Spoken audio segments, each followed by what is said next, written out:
कोई है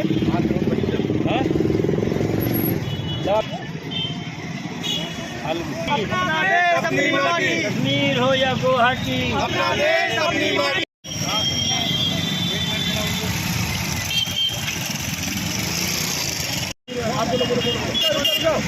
कश्मीर हो या गुवाहाटी, अपना देश अपनी माटी। कश्मीर हो या गुवाहाटी, अपना देश अपनी माटी। वंदे वंदे भारत माता की, भारत माता की। कश्मीर हो या गुवाहाटी, अपना देश अपनी माटी।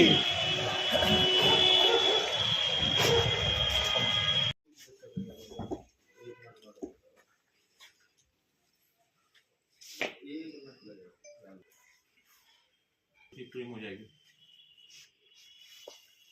आज कट लो।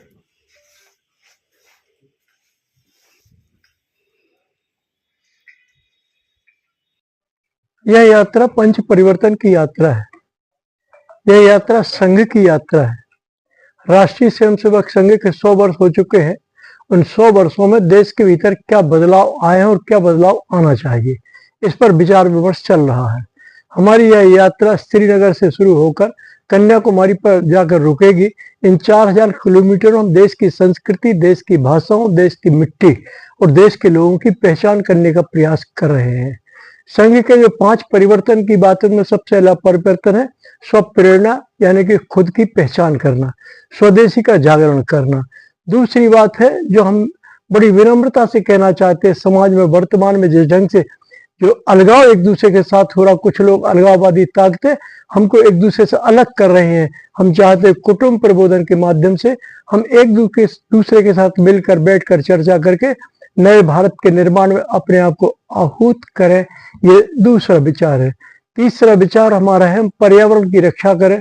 यह धरती माता, ये भारत माता, दुनिया में कोई भी व्यक्ति, दूसरे देश के लोग धरती को माता नहीं कहते हैं और भारत में एकमात्र देश दुनिया में है जिसको भारत माता कहा जाता है। दुनिया में माता का संबोधन और कहीं नहीं है। हम सब चाहते हैं कि धरती बचे और धरती बचने के लिए केवल इसकी हरियाली जो हमने खत्म कर दी है, यानी कि इसके पेड़ों को काट दिया है, उन्हें फिर से जागृत करें। ये भारत है जिसमें पेड़ों की पूजा होती है, नदियों की पूजा होती है। यहाँ कंकर को शंकर माना जाता है। मेरी संस्कृति बहुत विशाल है, इसके संस्कार बहुत बड़े हैं, लेकिन लगातार 1000 साल के आक्रमणों के कारण हिंदुस्तान की ये संस्कृति कमजोर हुई है। उसको मजबूत करने का समय आ गया है और इसीलिए हम इस अखंड भारत के निर्माण की कल्पना कर सकते हैं। मैं भौगोलिक परिवर्तन की बात नहीं करता, मैं सांस्कृतिक राष्ट्र के निर्माण की बात करता हूं। मेरी आजादी अभी अधूरी है जब तक सिंधु भारत के भीतर नहीं है। मेरे पुरखों की अर्थियां वहां पर विसर्जन जब तक नहीं होती हैं, तब तक मुझे लगता है मेरे भारत को संघर्ष करना ही पड़ेगा और इस काम में लगने के लिए युवाओं को आगे आना पड़ेगा। हम अपने आप को उम्र से बड़ा कह सकते हैं, बुजुर्ग कह सकते हैं, लेकिन मैं आज भी कहता हूं मैं युवा इसलिए हूं कि मैं वायु की गति से चलने का प्रयास कर रहा हूं। हमारे देश में नशे की प्रवृत्ति जो बढ़ रही है उसको खत्म होना चाहिए।